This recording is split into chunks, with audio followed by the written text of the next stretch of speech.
오늘은 우리가 함께 묵상 중인 사사기 말씀으로 은혜를 나누려고 합니다.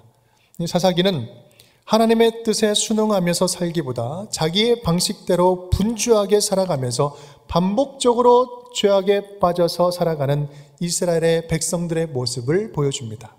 오늘 이야기의 처음 시작도 그렇습니다. 4장 1절 말씀을 보면 에훗이 죽으니 이스라엘 자손이 또 여호와의 목전에 악을 행하며 또 악을 행했다라고 이야기를 합니다. 이 또라는 단어는 사사기를 읽으면서 우리의 마음을 참 무겁게 합니다. 반복되는 불순종이라는 거죠. 우상 숭배를 합니다. 잘 가다가 믿음이 곁길로 자꾸 빠지는 거예요. 그래서 심판하시면 다시 부르짖고 또 구원하시면 다시 죄를 반복을 합니다. 그 패턴을 계속해서 반복해요. 구제불능 같아요. 하나님은 이러한 반복 속에서도 속는 셈 치고 계속해서 부르짖을 때 구원해 주시고 또 구원해 주십니다. 그렇게라도 나와 함께 살자. 그렇게라도 나와 함께 살자. 넘어져 다시 일어서서 내게 돌아올 수 있다면 그것으로 나는 기쁘고 행복하다. 끝까지 포기하지 않는 사랑으로 기다리시는 그 아버지의 마음을 보여줍니다. 오늘 사사기 이야기를 통해서 우리를 포기하지 않고 도와주시는, 우리에게 승리를 주시는 아버지 하나님의 마음을 만나고 경험할 수 있기를 간절히 축복합니다. 오늘 전쟁 이야기로 들어가 보겠습니다. 지금 상황만 보면 이스라엘은 정말 절망 중에 절망입니다. 이스라엘 군대가 전쟁하려고 다볼산으로 집결하고 모였지만 이 전쟁은요, 전투 전력상 승산이 없는 전쟁이었어요. 하술의 군대 장관 시스라는 철병거 900대를 이끌고 그 다볼산을 포위를 합니다. 철병거가 있었다. 철병거는요, 당시 최첨단 무기예요. 전차 무기입니다. 절대로 당해낼 수 없는 상황입니다. 그런데요, 하나님이 이스라엘을 위해서 직접 선봉장이 되셔서 앞서 나가서 싸우십니다. 그리고 누구도 상상할 수 없었던 방법으로 승리를 안겨주죠. 과연 3000년 전 우리 기손강에는 어떤 일이 일어나고 있었을까요? 오늘 우리에게 말씀해 주시는 이 기손강의 기적은 우리에게 어떤 메시지를 던져주고 계시는 것일까요? 함께 따라하겠습니다. 결정적인 순간에 무엇을 선택하는지가 중요합니다. 결정적인 순간에 무엇을 선택하는지가 중요합니다. 오늘 이야기는 그 이야기의 주인공 두 사람이 등장합니다. 한 사람은 여선지자 드보라요. 한 사람은 바락입니다. 성경은 이 두 사람의 믿음과 태도를 아주 대조적으로 잘 비교해주고 있습니다. 여선지자 드보라, 그에게는요 지혜가 있었고 지도력과 판단력이 있었습니다. 하나님께서 당시 여선지자를 통해서 재판하게 하셨고 그를 통해서 이스라엘을 다스리게 했어요. 또 한 사람이 있었는데 바로 바락이라는 인물이죠.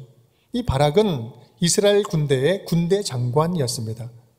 그에게는 드보라에게 없었던 군대가 있었고 싸움의 경험이 있었고 능력이 있었습니다. 그런 바락에게 드보라는 하나님의 명령을 받아서 그에게 전달해 줍니다. 우리 7절 8절 말씀 우리 함께 읽겠습니다. 내가 야빈의 군대 장관 시스라와 그의 병거들과 그의 무리를 기손강으로 이끌어 내게 이르게 하고 그를 내 손에 넘겨주리라 하셨느니라. 바락이 그에게 이르되 만일 당신이 나와 함께 가면 내가 가려니와 만일 당신이 나와 함께 가지 아니하면 나도 가지 아니하겠노라 하니. 여러분, 바락은요 드보라로 하여금 하나님의 명령을 받았어요. 하나님의 약속을 받았습니다. 승리의 약속을 받았어요. 하지만 바락은 여전히 두려움으로 가득 차 있습니다. 그래서 이렇게 이야기합니다. 드보라, 당신이 가지 않으면 나도 안 갈 거예요. 이렇게 이야기를 하는 겁니다. 하나님의 약속만으로 충분하지 않았던 거예요. 결정적인 위기의 순간에 하나님 외에 또 다른 무언가 의지할 것을 찾고 있었다라는 사실이죠. 우리는 결정적인 순간에 무엇을 의지하고 무엇을 의존하는지가 중요합니다. 평상시에는 믿음이 좋은 듯 하지만 우리는 결정적일 때 믿음이 약해지는 경우가 많이 있어요. 신앙의 연수와 상관없이 믿음은 믿음이요, 나에게 안정감을 주는 것은 안정감을 주는 거다라고 그렇게 별도로 구분해서 생각하곤 합니다. 하나님의 약속만으로 충분하지 않아 다른 뭔가를 찾고 구하고 의지하고 있지는 않습니까? 지난 시간을 통해서 분명하게 고백하게 하는 것이 있다면 그것은 바로 주님께서 맡겨주시는 일, 주의 일을 하는데 사람 의지하지 말아라. 너의 통장 잔고에 있는 재정 의지하지 말아라. 너가 지금 뭔가 잘하고 있다고, 모든 걸 많이 쌓았다는 경험 의지하지 말아라. 아무런 소용이 없다. 절대 의존할 것이 아니라 나 하나만으로도 충분하다. 나 하나만으로도 충분하다. 그 사실을 주님께서는 하나씩 하나씩 깨닫게 해주셨습니다. 그리고 확실하게 배운 것은 믿음이란 내가 있다고 믿는 것이 중요한 것이 아니라, 내가 있다고 생각하는 것이 중요한 것이 아니라 결정적인 순간에 내가 무엇을 선택하느냐, 그것이 믿음이라는 거예요. 그것이 나의 믿음을 증명한다는 사실입니다. 결정적인 순간. 오늘 본문에 나오는 두 사람은 어떻습니까? 드보라는요, 하나님의 약속만으로 충분한 사람이었습니다. 하지만 바락은 하나님의 약속 외에 다른 무언가가 더 필요했어요. 그리고 결국 모든 전쟁이 끝나고 승리의 영광은 야엘이라는 여인에게, 다른 여인에게 빼앗기게 됩니다. 사랑하는 여러분, 내가 지금 믿음이 좋은지 안 좋은지, 지금 누구를 가장 신뢰하는지, 누구를 가장 신뢰하며 살아가는지 결정적인 순간에 드러납니다. 평상시에는 잘 드러나지 않아요. 통장의 잔고에 바닥이 드러날 때 우리의 믿음은 그때 믿음이 드러납니다. 의사로부터 절망적인 소식을 들을 때 우리는 우리 안에 있는 그 믿음이, 수면 안에 있던 믿음이 드러나기 시작하는 거예요. 뜻하지 않은 물질과 돈이 생길 때 여러분 가장 먼저 하고 싶은 것이 무엇입니까? 상상만 해도 즐겁지 않습니까? 그때 내가 가장 소중하게 여기는 것, 내가 지금 쫓아 살아가는 것, 그때 드러난다는 거예요. 결정적인 순간에. 만약 사랑하는 사람을 갑자기 떠나보내게 된다면 여러분의 그 빈 마음, 텅 빈 마음을 누구로 채우고 무엇으로 채우겠습니까? 그때 우리의 믿음이 드러나는 것입니다. 결정적인 순간에 주님을 찾는 마음, 결정적인 순간에 하나님의 뜻을 선택하는 믿음, 결정적인 순간에 타협하지 아니하고 주님만 바라보며 결정적인 순간에도 다른 곳에 시선을 두지 않는 것, 주님만을 바라보는 것, 이것이야말로 참된 믿음인 것입니다. 사랑하는 여러분, 우리에게는요, 세상이 끝난다 할지라도 가장 확실한 약속이 있지 않습니까? 내가 세상 끝날까지 너희와 항상 함께 하리라 라는 이 임마누엘 약속 우리에게 있지 않습니까? 여러분 믿으십니까? 믿으신다면 우리에게 어떤 상황과 처지와 두려움이 찾아온다 할지라도 우리가 끝까지 버티고 견디고 이겨낼 수 있지 않겠습니까? 그 어떤 상황도 여러분으로 하여금 주님을 향한 그 시선을 돌리지 않게 하십시오. 여러분의 시선을 절대로 다른 곳으로 돌리지 않고 시선을 고정하십시오. 그렇게 결정적인 순간에 주님 앞에 변하지 않는 믿음을 보여드리는, 내가 결코 변치 않습니다, 주님께 믿음을 보여드리는 우리 운종의 모든 식구들, 믿음의 자녀들 될 수 있기를 주님의 이름으로 축원드립니다. 함께 따라하겠습니다. 순종의 타이밍을 놓치지 말아야 합니다. 순종의 타이밍을 놓치지 말아야 합니다. 이제 바락은 납달리와 스불론 이 두 지파 한 10,000명을 모아서 다볼산으로 올라갑니다. 우리 12절 13절 말씀 우리 함께 읽겠습니다. 아비노함의 아들 바락이 다볼산에 오른 것을 사람들이 시스라에게 알리매 시스라가 모든 병거 곧 철병거 900대와 자기와 함께 있는 모든 백성을 하루셋 학고임에서부터 기손강으로 모은지라. 아멘. 우리는 이 부분에서 좀 지리적인 배경을 잘 이해할 필요가 있습니다. 오늘 이 본문 말씀 보면 지명 두 군데가 나옵니다. 하나는 다볼산, 또 하나는 기손강입니다.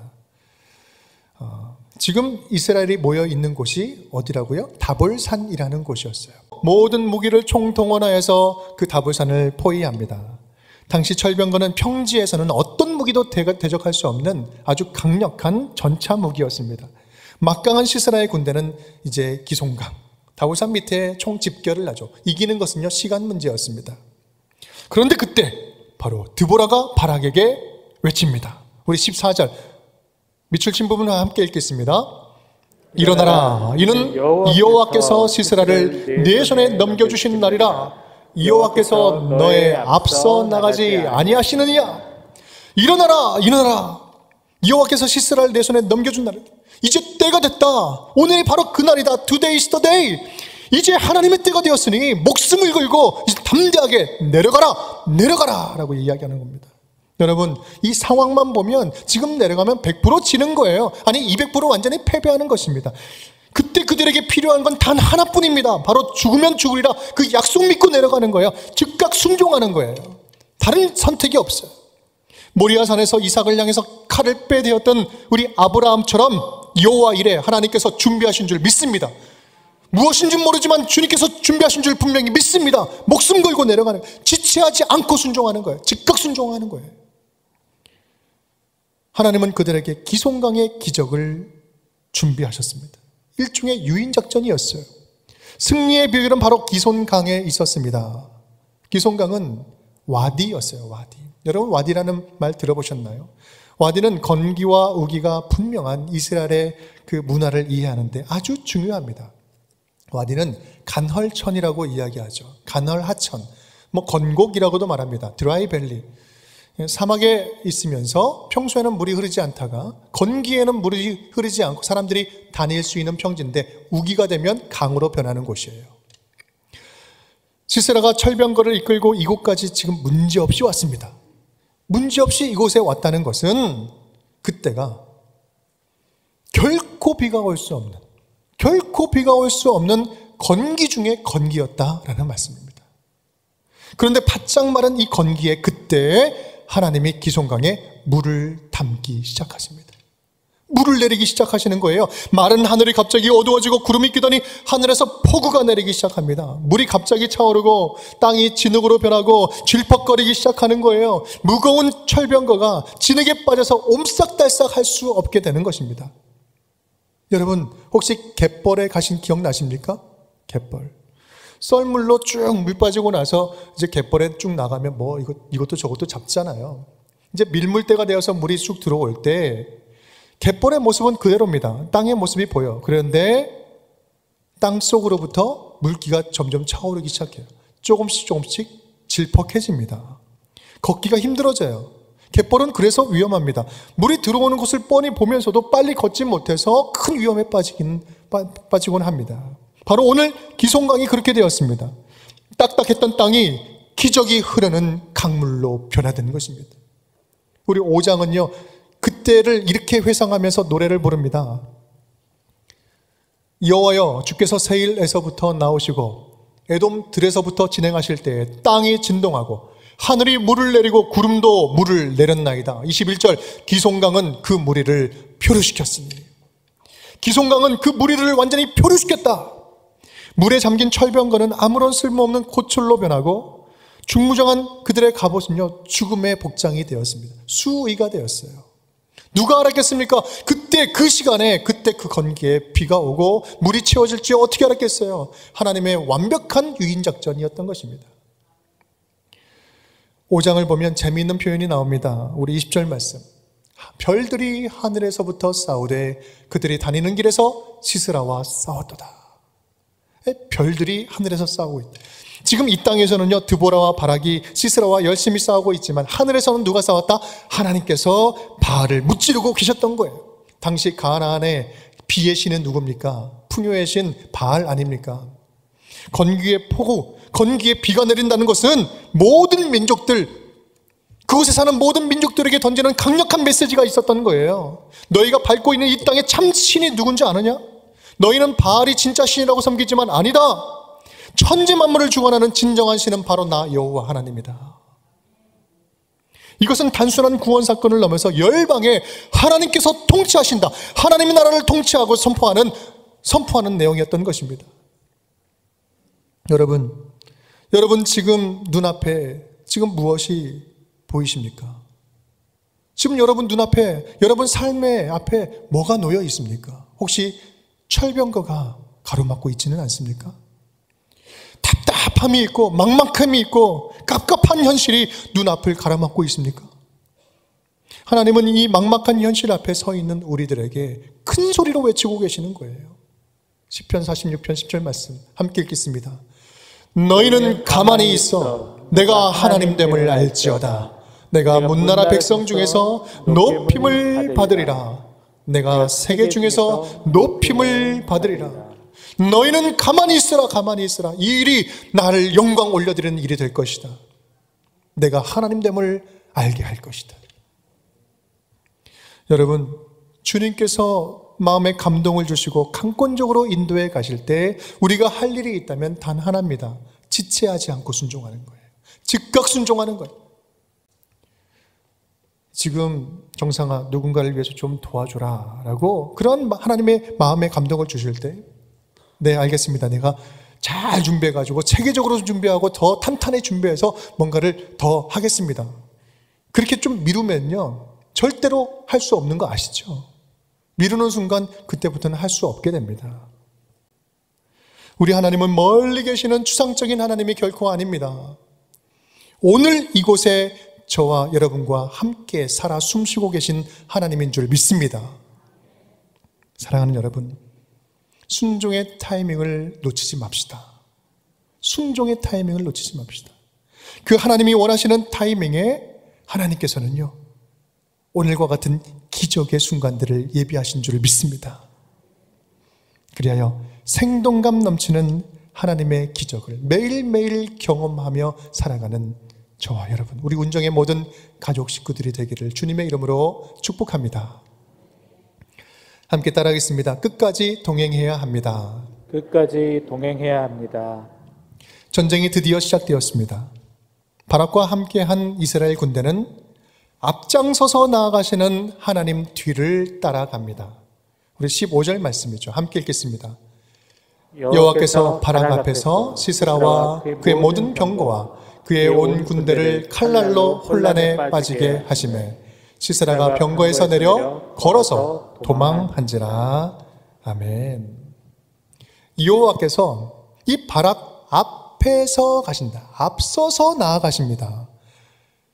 어떻게 앞서가셨을까? 어떤 모습이었을까? 저도 말씀을 준비하면서 그게 참 궁금한 거예요. 어떻게 앞서가셨다? 어떤 모습이었을까? 아마도 캄캄한 먹구름과 장대 같은 폭우가 선봉장이 되어서 앞으로 쭉 나가는 모습이 아니었을까? 그의 모든 병거와 그의 온 군대를 칼날로 혼란에 빠지게 하심에, 여러분 잘 보면요, 시스라의 군대를 무찌른 것이 뭐예요? 바로 이스라엘 군대의 칼날이 아니었어요. 자신들이 믿고 의지하던 철병거, 갑옷이 쓸모 없어지자 혼란에 빠져서 스스로 자멸하는 모습들이에요. 혼란의 칼날이었어요. 하나님이 싸우신 거예요. 그리고 병거를 버리고 그들은 도망칩니다. 승패는 이미 결정났습니다. 승패는 이미 결정났고 바락이 한 일이라고는 도망가는 패장병 뒤를 쫓아가면서 마무리하면서 그 전리품을 수거하고 걷어들이는 것 뿐이었어요. 여러분, 이 전쟁은 지금 누구를 위한 누구의 전쟁입니까? 하나님의 백성들을 위한 하나님의 전쟁이었어요. 하나님이 직접 싸우시는 전쟁이었어요. 오늘 본문의 이야기를 빗대어 본다면 우리는 우리를 위해서 싸우시는 하나님 뒤를 따라가면서 주님이 무찌르신 그 대적들의 전리품만 거둬들이는 이스라엘 군대, 승리의 기쁨을 누리는 이스라엘 군대와 같다라는 거예요. 여러분, 우리는 영적인 치열한 전쟁과 전투 속에서 우리에게 사정없이 찾아오는 영적인 위협을 스스로 버텨낼 힘이 결코 없습니다. 스스로 견뎌낼 능력이 없어요. 오늘을 살아가는 우리에게 엄습해오는 이 영적인 전쟁, 영적인 위협은 무엇입니까? 순간순간 예기치 않게 찾아오는 이 사단의 유혹들은 무엇입니까? 하나님 없이도 살 수 있다라고 생각하는 것, 이것이야말로 진짜 위험한 위협 아닙니까? 매일매일 하나님의 숨소리를 듣지 못하고 살아도, 하나님의 그 숨소리를 듣지 않아도 아무런 문제가 되지 않는 것처럼 살아가는 이 현실, 지금의 이 모습, 영적인 긴장감을 잃어버리고 살아가는 것이 가장 위험한 위협 아니겠습니까? 우리 안에 계신 성령님의 감정을 전혀 알아차리지 못하고 성령님의 음성을 듣지 못한다면 그것처럼 그리스도인으로서 치명적인 영적 위협이 어디 있겠습니까? 우리는 11월 한 달 사사기를 함께 묵상하면서 반드시 잊지 말아야 할 사실이 있습니다. 그것은 이스라엘 백성들이 죄를 반복하면서 결국 사사기 끝부분에 가면요, 영적인 민감도가 완전히 바닥을 칩니다. 영적으로 민감할 수가 없어요. 이것은 뭘 말합니까? 이 말은 우리 인간은 절대적인 구원자 없이는 결코 스스로 희망적인 존재가 될 수 없음을 이야기합니다. 절대적인 구원자가 우리를 건져 주셔야지만 우리는 소망을 품을 수 있는 존재.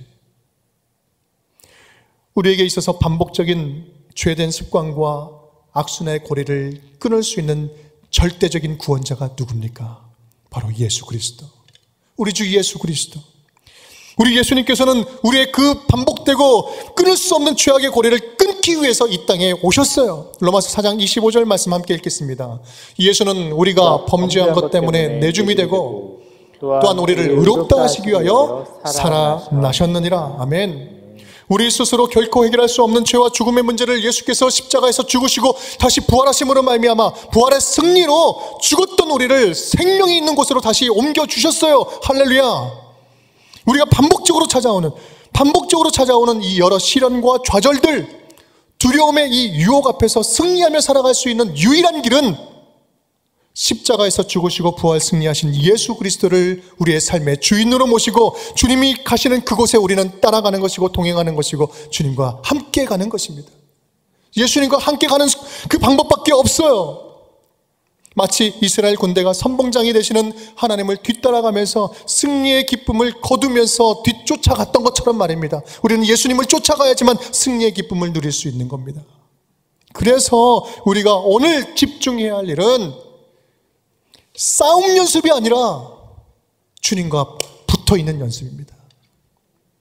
내가 뭔가를 힘써 싸우는 것이 아니라 내가 주님과 붙어있겠습니다. 어떤 일이 있어도 떨어지지 않겠습니다. 이 연습을 해야 되는 거예요.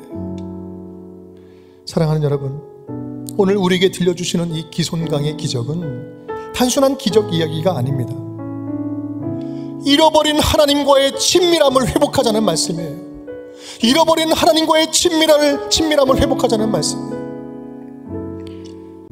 예배도 결국은 하나님과의 친밀함을 나누는 아름다운 시간 아닙니까?